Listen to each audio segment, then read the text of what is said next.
کہ ہندوستان میں سرکاری ملازم ہونے کی حیثیت سے ہمیں سرکاری تقریبات اور سرکاری مواقع پر قومی گیت وندے ماترم پڑھنے کی ہدایت دن بدن زیادہ دی جا رہی ہے۔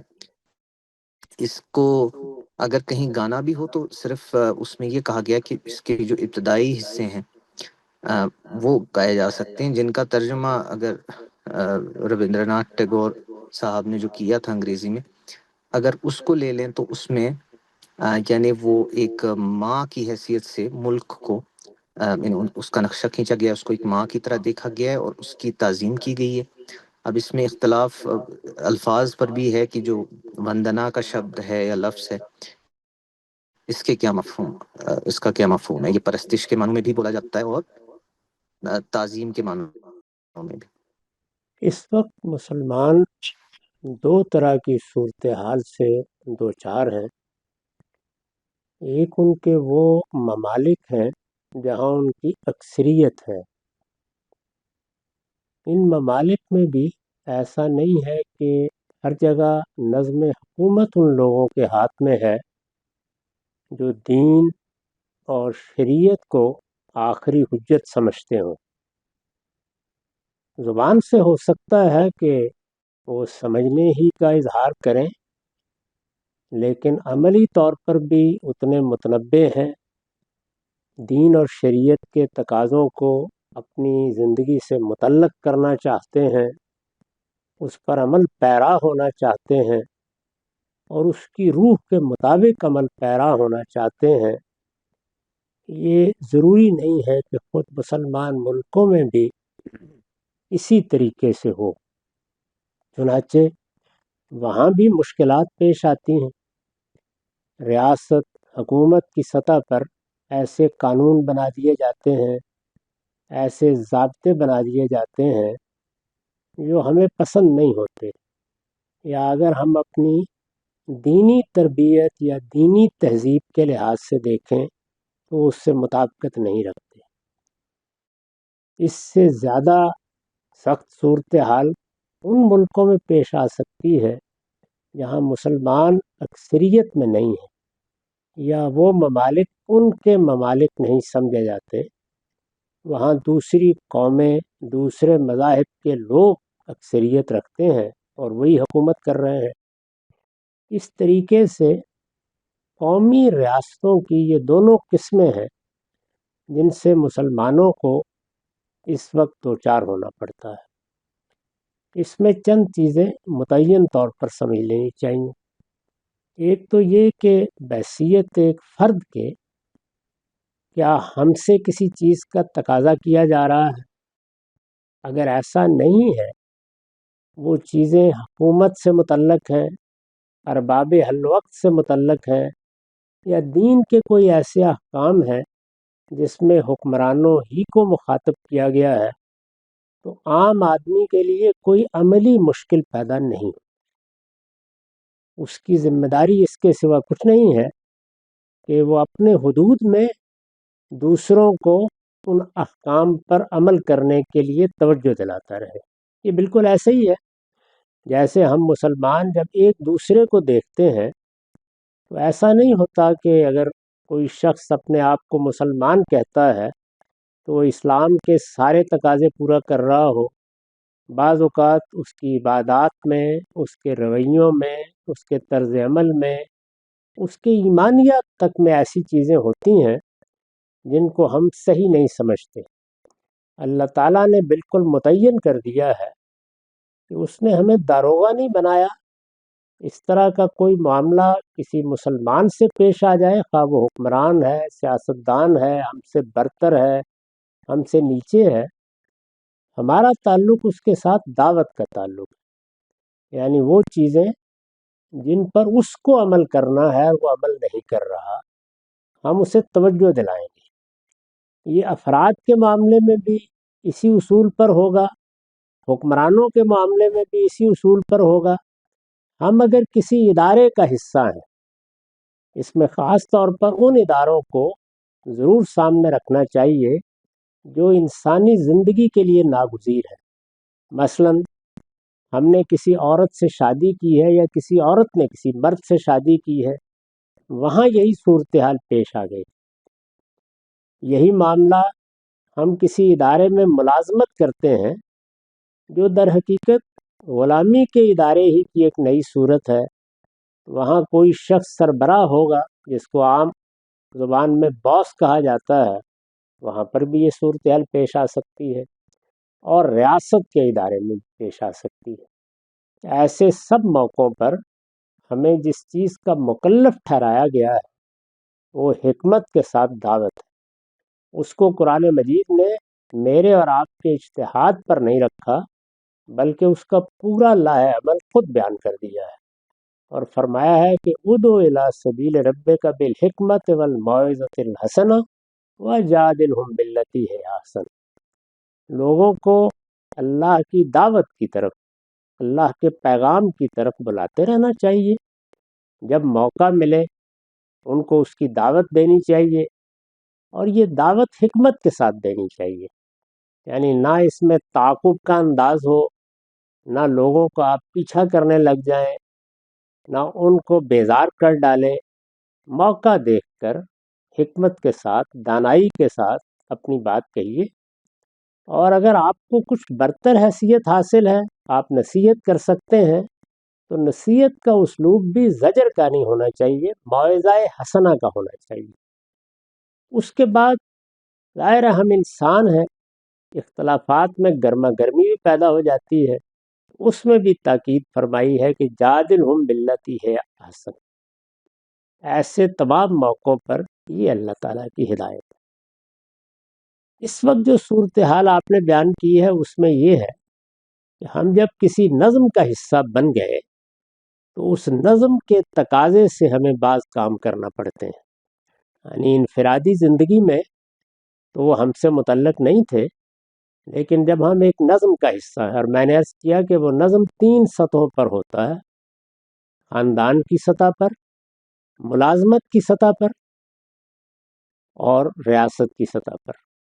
تو یہ آپ نے جو مثال دی ہے یہ ریاست کی سطح پر پیدا ہونے والے ایک مسئلے سے متعلق ہے۔ اس میں ایک ترانہ یا ایک قومی نغمہ کہیے، توقع کی جاتی ہے کہ بھارت میں رہنے والے سب لوگ اس نغمے کو عزت کے ساتھ دیکھیں گے، محبت کے ساتھ پڑھیں گے، اور اگر کہیں وہ پڑھا جائے گا تو احترام کے جذبات کے ساتھ اس کو سنیں گے۔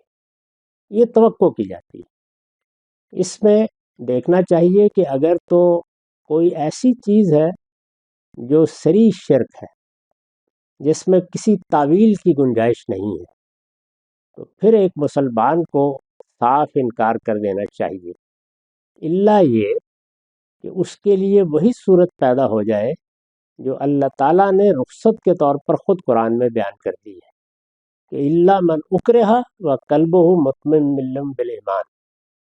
یعنی اس میں اگر کوئی استثناء ہے تو وہ یہی ہے کہ الا من اکرہ، اس کو مجبور کر دیا گیا۔ یہ مجبوری کئی پہلوؤں سے ہوتی ہے، کسی کو مار پیٹ کے مجبور کر دیا گیا، سخت مالی نقصان کی دھمکی دے کر مجبور کر دیا گیا، یا اسی طرح حالات کی سنگینی دکھا کر مجبور کر دیا گیا۔ اس طرح کی مجبوری میں اللہ تعالیٰ فرماتے ہیں کہ وَقَلْبُهُ مُطْمَئِنٌ بِالْإِيمَانِ، اگر اس کا دل مطمئن ہے اور اس نے کوئی شرک کا کلمہ کہا ہے یا کفر کا کلمہ کہا ہے، تو اللہ تعالیٰ اس پر کوئی مواخذہ نہیں کریں گے، لیکن یہ اصرار اور اکراہ ہی میں ہونا چاہیے۔ عام حالات میں یہی پسندیدہ ہوگا کہ مسلمان اس سے انکار کر دیں۔ دوسری صورت یہ ہے کہ ایسے الفاظ ہیں جو محتمل الوجہین ہیں، یعنی ایک زاویے سے ان پر کوئی اعتراض نہیں ہو سکتا، دوسرے زاویے سے دیکھیں تو وہ قابل اعتراض بھی ہو سکتے ہیں۔ ایسی محتمل الوجہین چیزوں کو زیادہ مسئلہ نہیں بنانا چاہیے، ان میں گریز ہو سکے کر لینا چاہیے، نہ ہو سکے تو جو ہماری تعویل ہے یا جیسے ہم اس چیز کو دیکھتے ہیں ہم اسی کے لحاظ سے اس کو پڑھیں گے بھی، اس کو سنیں گے بھی، اور اس کے بارے میں اگر ماحول کسی عزت اور تکریم کا تقاضا کرتا ہے تو ظاہر میں اس عزت و تکریم کا اظہار بھی کر دیں گے۔ وہاں ہماری تعویل ہی ہمارے لیے ماخذ کی حیثیت رکھتی ہے، ہم اسی سے معنی لیں گے، ہم نے جس طرح اس کو سمجھا ہے۔ وندے ماترم کے بارے میں نے جو کچھ پڑھا اور سنا ہے، اور آپ نے بھی جو کچھ فرمایا ہے، اس سے بظاہر یہی معلوم ہوتا ہے کہ وہاں یہ دوسری صورت ہے، یعنی براہ راست کوئی چیز ایسی نہیں ہے جس کو سری شرک قرار دیا جا سکے۔ وطن کو کیا حیثیت دینی ہے، وہ ہمارے لیے ماں ہے، ہم اس سے محبت کرتے ہیں، اس کی غیر معمولی تعظیم کرتے ہیں، یہ ساری چیزیں میرے ذوق کے خلاف ہو سکتی ہیں، آپ کے ذوق کے خلاف ہو سکتی ہیں، لیکن ان کو سری شرک نہیں کہا جا سکتا۔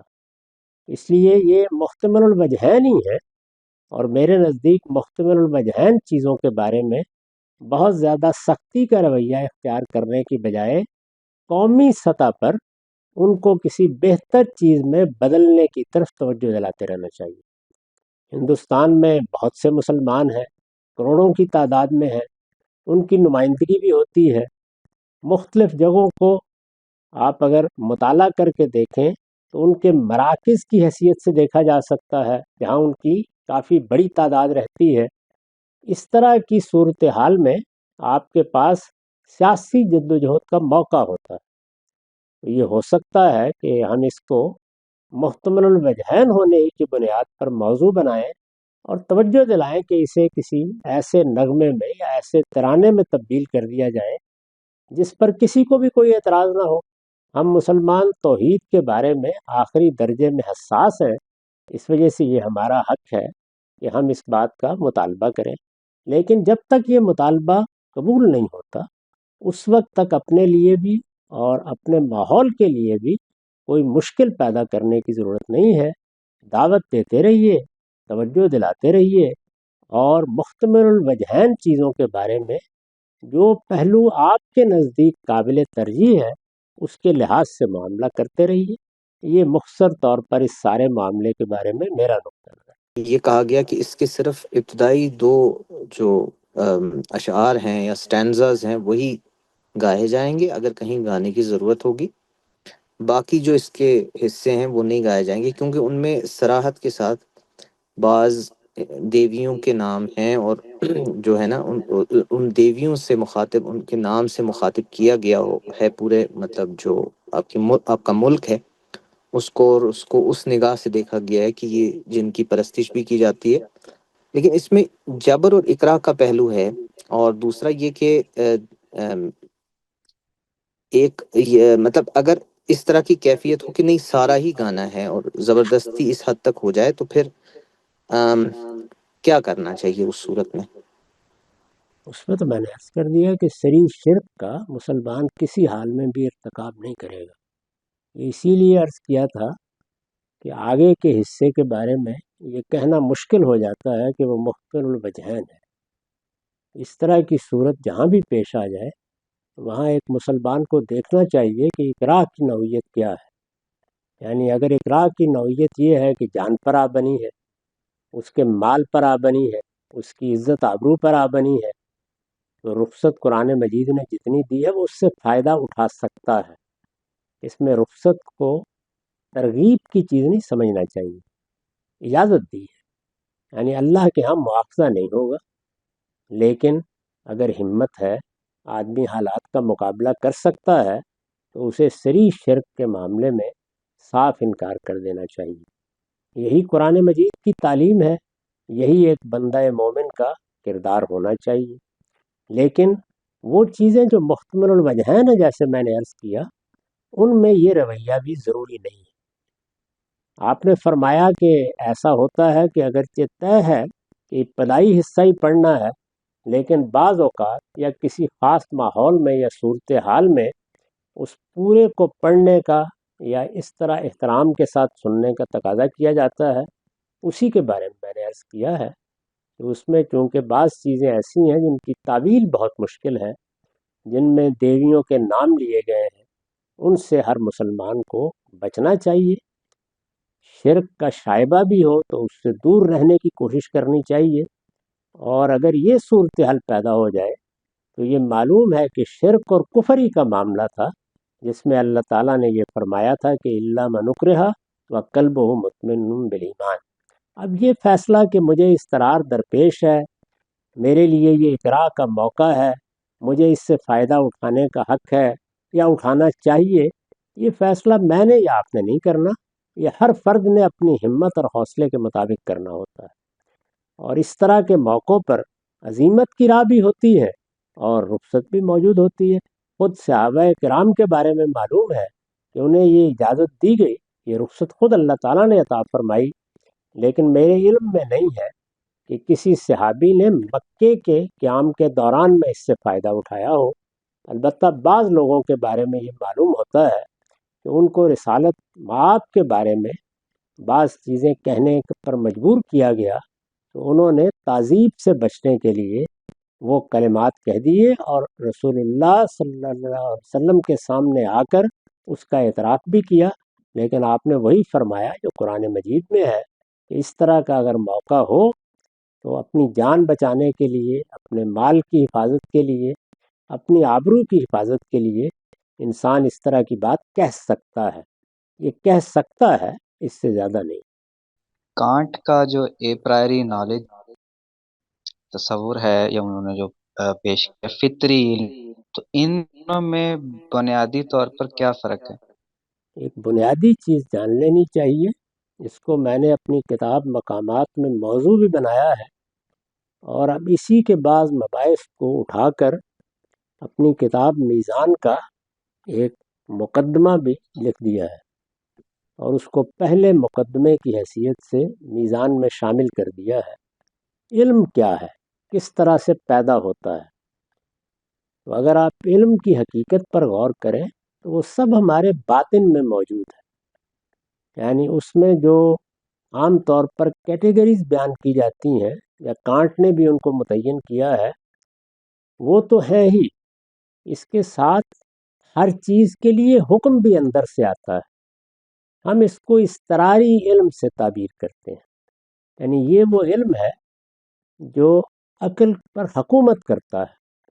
وہ جب مادے کو دیکھتی ہے، وہ جب نفس کو دیکھتی ہے، اور ظاہر ہے کہ اس کا دیکھنا، اس کا تجربہ کرنا حواس کا مرہون منت ہے، ظاہری حواس، باطنی حواس، یہی اس کے لیے باب العلم ہے۔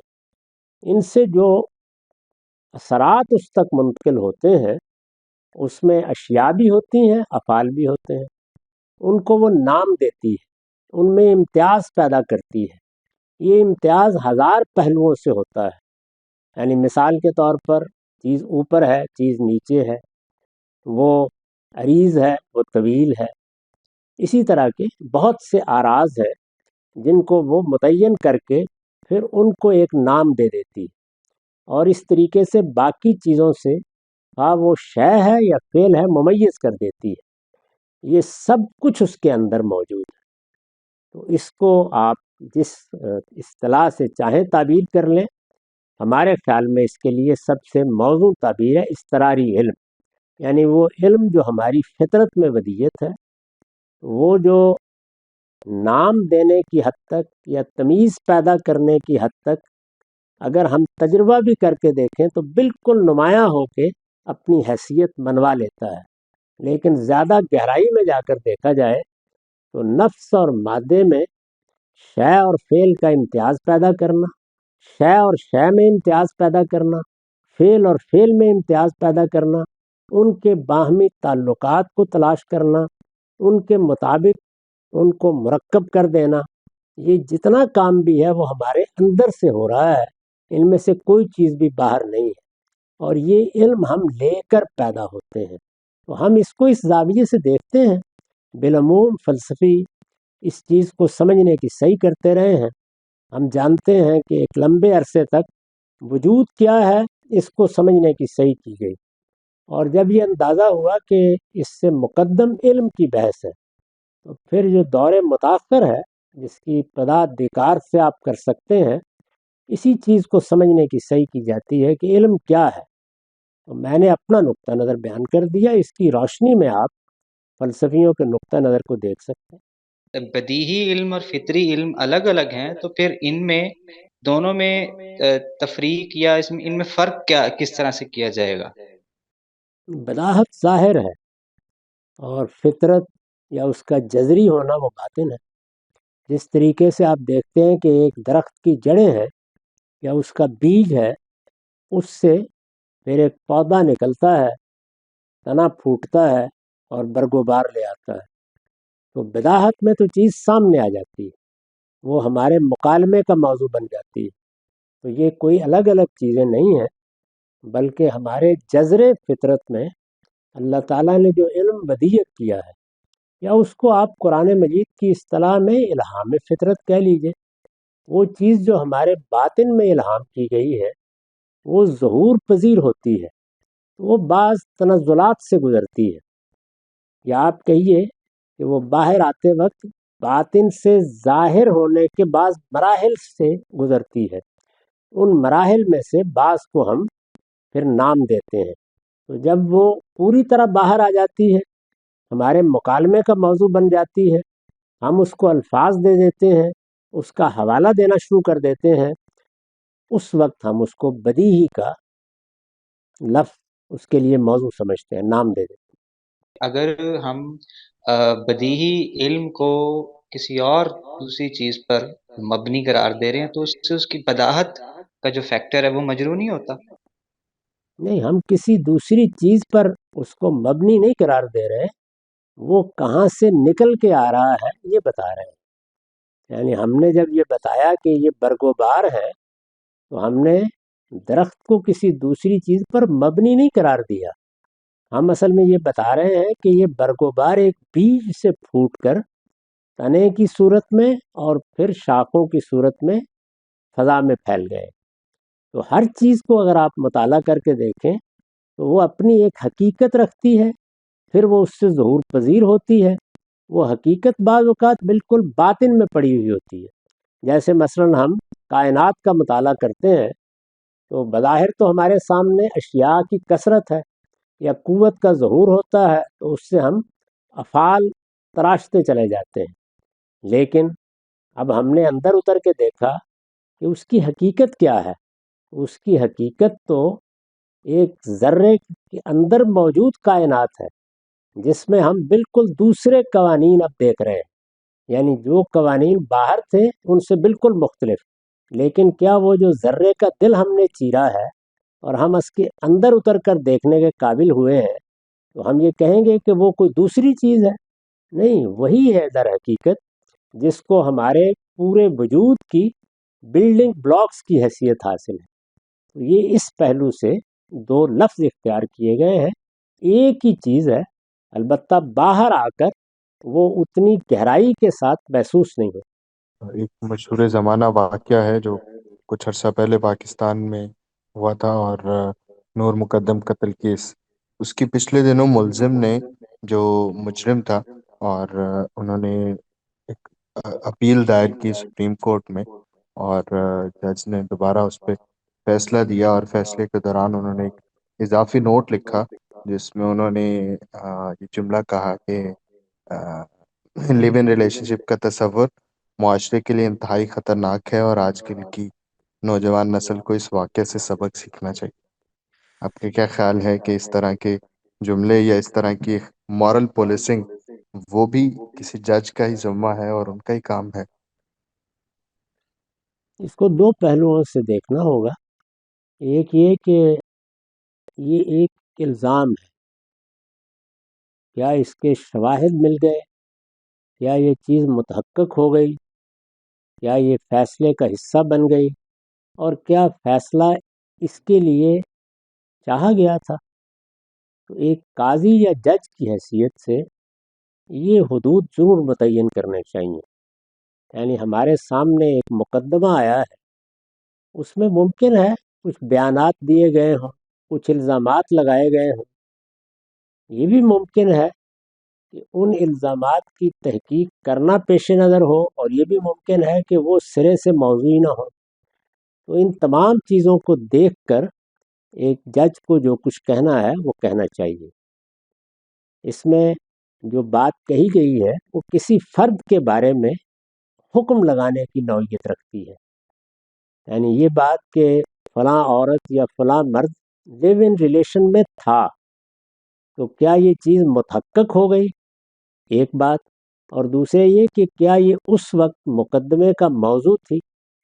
اگر یہ مقدمے کا موضوع نہیں تھی اور متحقق بھی ہو گئی تو اس صورت میں بھی اس پر کوئی تبصرہ نہیں کرنا چاہیے. اور اگر یہ مقدمے کا موضوع تھی تو پھر تو اسی پر گفتگو ہوگی، اسی کو طے کیا جائے گا، اسی کے بارے میں کسی سزا یا جزا کا فیصلہ ہوگا. تو میرے نزدیک قاضی کے لیے یہ حدود متعین ہے. یعنی وہ کسی مقدمے میں بات کر رہا ہے، اس کو پوری احتیاط ملحوظ رکھنی چاہیے کہ اس کے الفاظ سے کوئی چیز قانون کے حدود سے متجاوز سرزد نہ ہو. باقی جہاں تک اس تبصرے کا تعلق ہے، یعنی اصول میں تو بہت صحیح تبصرہ ہے. یہ حقیقت ہے کہ ہمارے معاشرے میں یہ چیز اب در آئی ہے. یہ ہماری تہذیبی روایات کے بھی خلاف ہے، یہ ہمارے مذہب کی تعلیمات کے بھی خلاف ہے، یہ شرف انسانیت کے بھی خلاف ہے. اس وجہ سے ہم اس کو کسی درجے میں قبول کرنے کے لیے تیار نہیں.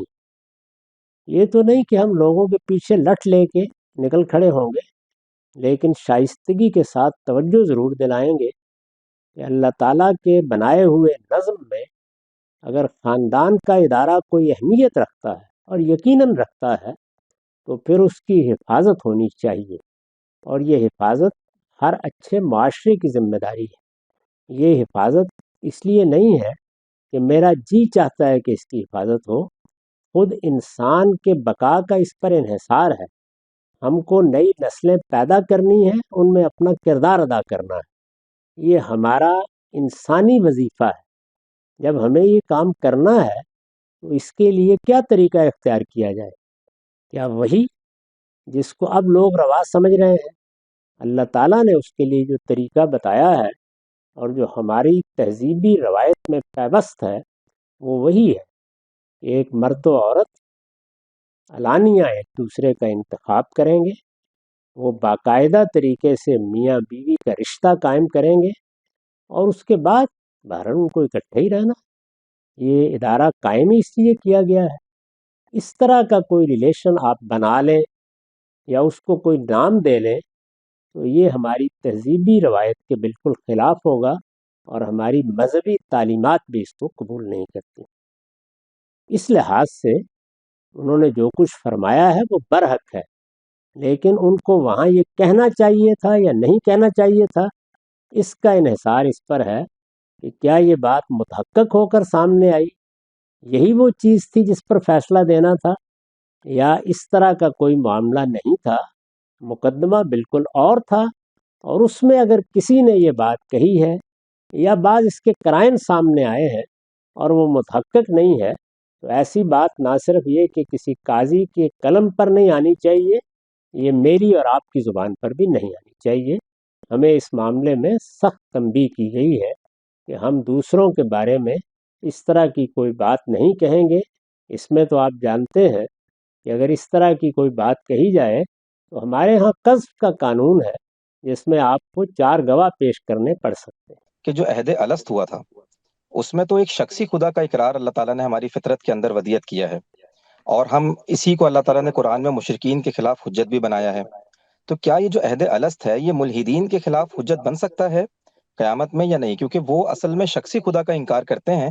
جیسا آپ نے اپنے آرٹیکل میں بھی لکھا ہے، وہ کائنات کو تو پھر خدا مان لیتے ہیں، یعنی ایک خدا مان لیتے ہیں لیکن وہ شخصی نہیں ہوتا ان کے نزدیک. تو ذرا اس بارے میں بیان فرمائیے گا. اس میں کئی چیزیں خلط ملط ہو گئیں. میں نے یہ عرض کیا ہے کہ انسان عقلی طور پر ایک خالق کا اس بات کرتا ہے. اس کا اس بات تو اس کے لیے استقرار ہے، اس میں کوئی اختلاف نہیں کیا جا سکتا، کسی نے کبھی کیا بھی نہیں. چنانچہ فلسفی بھی عقل ہی کے ذریعے سے اس کائنات کو، اس کے حقائق کو سمجھنے کی کوشش کرتے ہیں.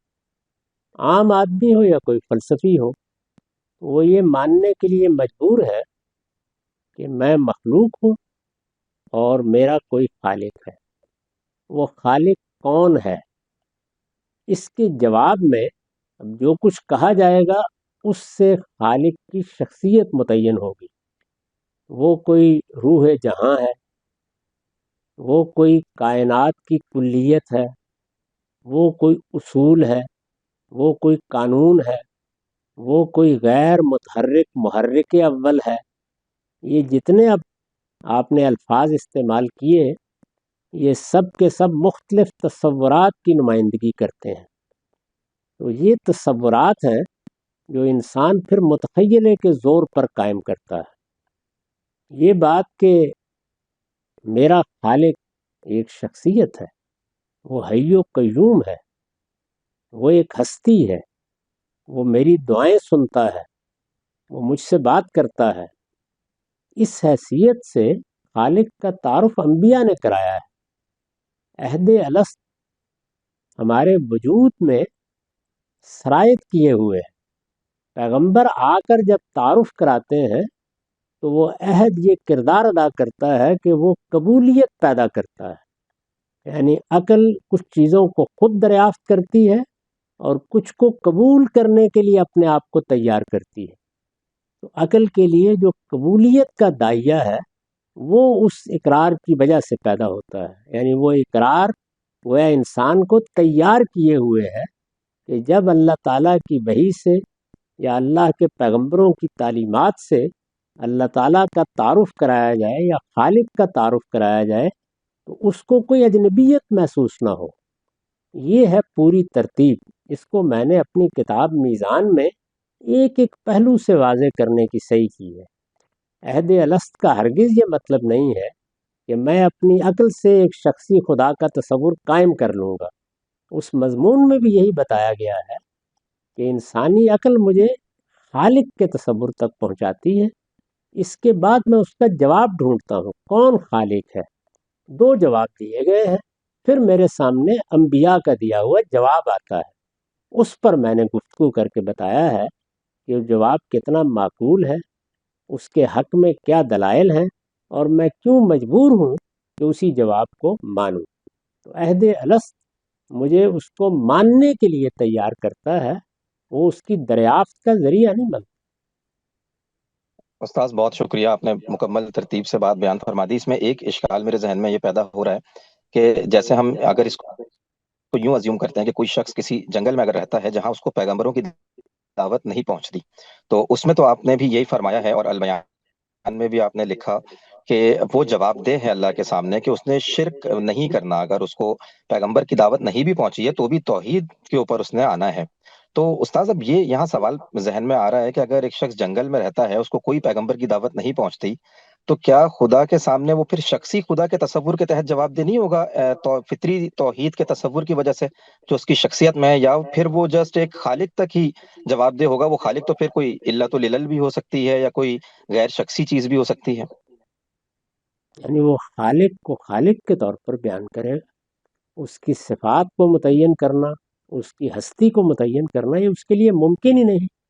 وہ دو ہی کام کر سکتا ہے، یا یہ ہے کہ کسی پیغمبر کو تلاش کرے جو اسے خبر دے، اور یا اپنے متخیلے کو کام میں لا کر اندازے لگانا شروع کرے۔ تو یہ دوسری بات یہ جس سے قرآن نے روک دیا ہے اور یہ بتایا ہے کہ لا تقف ما لیس لک بہ علم۔ اسی پر ہم تنقید کرتے ہیں کہ انسانی عقل اس کو خالق تک پہنچاتی ہے، لہٰذا وہ اسی اجمال کے لیے جواب دہ بھی ہے، اور اس کے لحاظ سے وہ اپنے خالق کے ساتھ کیا معاملہ کرتا ہے۔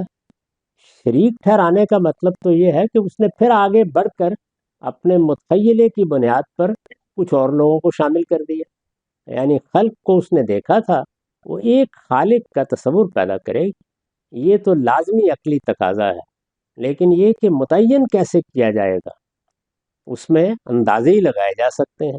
تو اندازے لگانا کوئی اچھی بات نہیں ہے، البتہ یہ کہا جا سکتا ہے کہ انسان نے مجبور ہو کر جب اس کو کوئی راہ نہیں سجھائی دی تو اپنے طور پر کچھ اندازے قائم کر لیے، اور اس طرح ایک تصور بھی قائم کر لیا۔ تو وہ تصور ہے جس کو وہ اپنے پروردگار کی بارگاہ میں پیش کر دے گا۔ ہو سکتا ہے کہ پروردگار اس کے عذر کو قبول کرے اور اس میں اگر کوئی غلطی بھی ہو تو اسے معاف کر دے، لیکن اصل چیز خالق کا تصور ہی ہے۔ اب خالق کا تصور ظاہر صفات کے ساتھ ہے، پھر اس کو میں نے بیان کیا ہے کہ جس فعل کو ہم نے جی دیکھا ہے، جس کا ہم نے مشاہدہ کیا ہے، وہ فعل بسیط نہیں ہے، اس میں بہت سی صفات کا ظہور ہوا ہے۔ تو وہ کیا کرے گا؟ وہ یہ کہے گا کہ خالق ہے اور وہ علیم ہے، خالق ہے وہ صاحب ارادہ ہے، خالق ہے اور وہ حکیم ہے۔ یہ ذرا دیکھیے اس مضمون میں یہ گن کے بتایا گیا ہے۔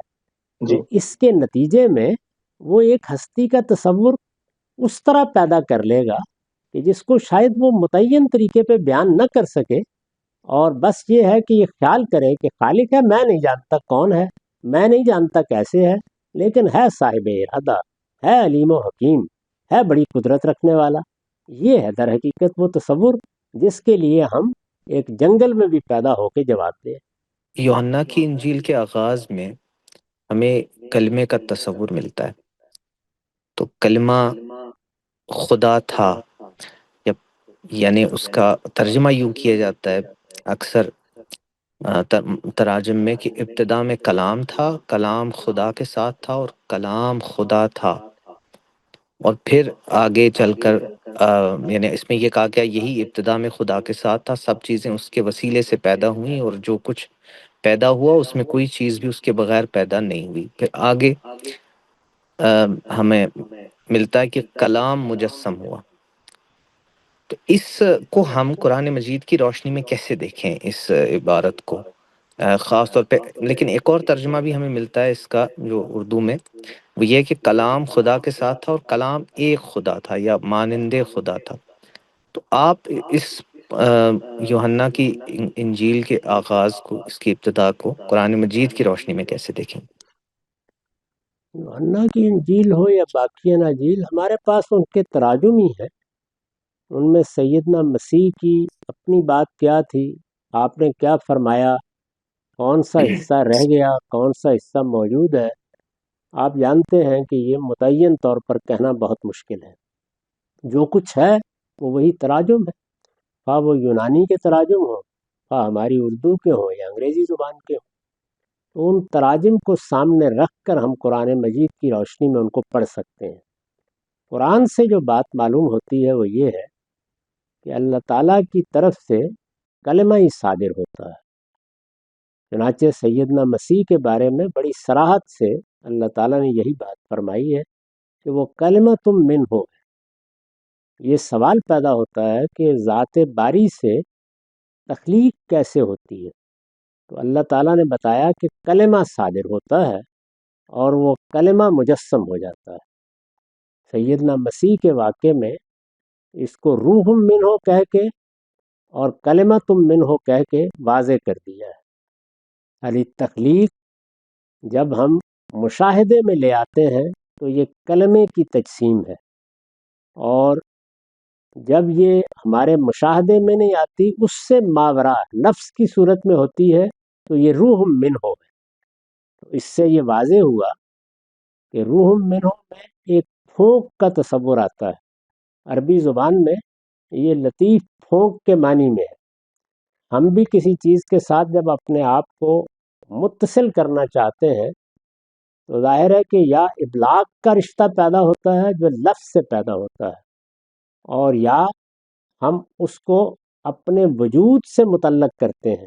اس میں لطیف ترین چیز کیا ہے؟ جیسے ایک دم کرنے والا پھونک دیتا ہے۔ تو قرآن مجید نے یہ دو تعبیریں اختیار کی ہیں، اور میرا خیال ہے کہ یہی چیز حضرت مسیح نے بھی ممکن ہے کسی موقع کے اوپر بیان کی ہو، اور اسی طرح بیان کی ہو، اس کو مترجمین نے وہ صورت دے دی۔ قرآن مجید کی روشنی میں اس کو دیکھ لینا چاہیے، یعنی تخلیق کیسے ہوتی ہے، اس کا پروسیس کیا ہے۔ یہی موضوع آپ جانتے ہیں کہ خود فلسفے اور تصوف کا بھی رہا ہے۔ پلاطینوس نے بھی اسی کو پھر مختلف تنزلات میں تبدیل کیا، اور ہمارے صوفیہ نے بھی اس کو بیان کیا ہے۔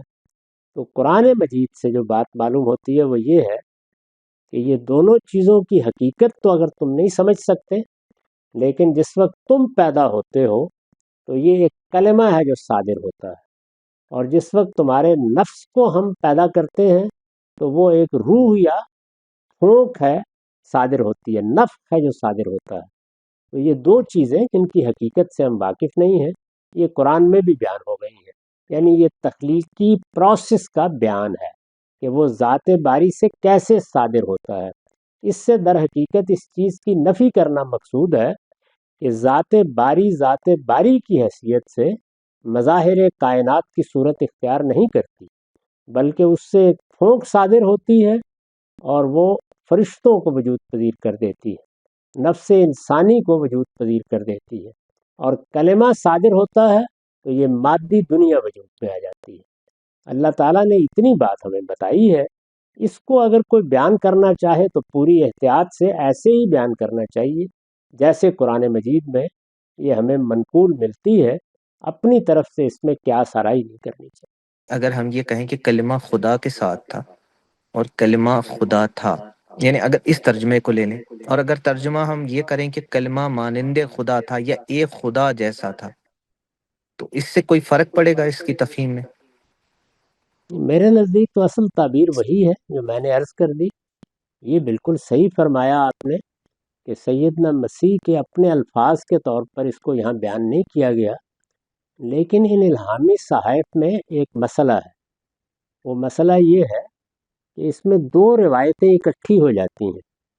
ایک وہ روایت ہے جو پیغمبروں کے ذریعے سے بنی اسرائیل کے ہاں موجود رہی ہے۔ مثال کے طور پر تورات کو کتاب پیدائش سے شروع کر دیا جاتا ہے، درا حالے کہ وہ تورات نہیں ہے۔ صاف معلوم ہوتا ہے کہ جو ابراہیمی روایت چلی آ رہی ہے اس کی بنیاد پر لوگوں نے، یعنی خدا کو ماننے والے لوگوں نے ایک داستان بیان کی ہے۔ یہ کائنات کیسے وجود میں آئی، کتاب پیدائش میں اسی کو بیان کیا گیا ہے۔ یہی معاملہ آپ کو بعض انبیاء کے صحائف میں بھی بعض تعبیرات میں ملتا ہے۔ تو یہ لوگ جب اس کو بیان کرتے ہیں تو تاریخ، روایت اور جو اس وقت کلام نازل ہو رہا ہوتا ہے اس کو ملا دیتے ہیں۔ کبھی اس طرح ملا دیتے ہیں کہ فرق کرنا ممکن نہیں ہوتا، اور کبھی اس طرح ملاتے ہیں کہ ہم جان سکتے ہیں، جیسے کہ یوحنا کی ابتدا میں ہم جان سکتے ہیں کہ حضرت مسیح کی طرف اس کو منسوب نہیں کیا گیا۔ تو یہ جو تعبیریں اختیار کی گئی ہیں اس میں یہ بات صحیح لگتی ہے کہ یونانی فلسفے کے اثرات بھی آ گئے، اور اس زمانے تک یہ اثرات آ ہی گئے تھے۔ خود یونانی زبان ایک بڑی حیثیت اختیار کر چکی تھی اور لوگ اس کو پڑھتے تھے، جانتے تھے، اور یونان کا علم اور فلسفہ دنیا میں مختلف صورتوں میں پہنچ بھی چکا تھا۔